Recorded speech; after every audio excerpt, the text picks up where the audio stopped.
हमारे पास प्रश्न है, उस न्यूनतम संख्या को बताएं जिससे 1260 को भाग देने पर एक पूर्ण वर्ग संख्या बन जाए।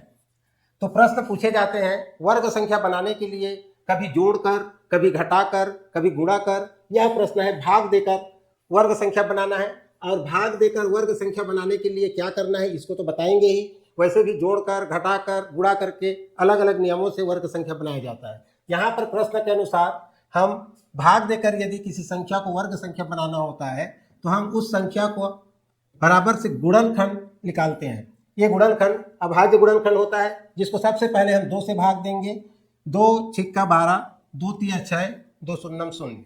इसका फिर 2 से जाएगा, 2 तिया 6, 2 एकम 2 और 2 पंचे 10। इसके बाद 2 से भाग नहीं जाता है तो 3 से भाग जाएगा। 3 से विभाज्यता के नियम के आधार पर 3 एकम 3, 3 शून्यम 0, 3 पंचे 15।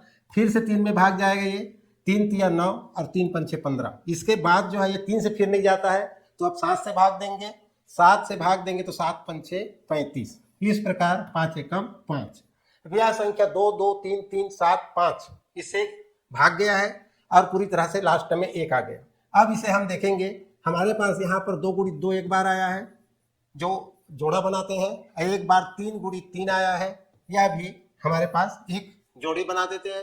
उसके बाद 7 और 5 आया है, इनके जोड़े नहीं बनते, तो यही वो संख्या है जिसके जोड़े नहीं बनते। उसको गुणा कर दो और गुणा करोगे जो संख्या प्राप्त होगा, जैसे 7 पंचे 35 प्राप्त होता है, वह संख्या है जो यहाँ पर डी उत्तर पर है। यदि हम 1260 को 35 से भाग दें तो एक संख्या मिलेगा, वह 36 है और वह 36 पूर्ण वर्ग है। ऐसी वीडियो हम लेकर आते रहेंगे। लाइक सब्सक्राइब जरूर करिए। धन्यवाद। जय हिंद।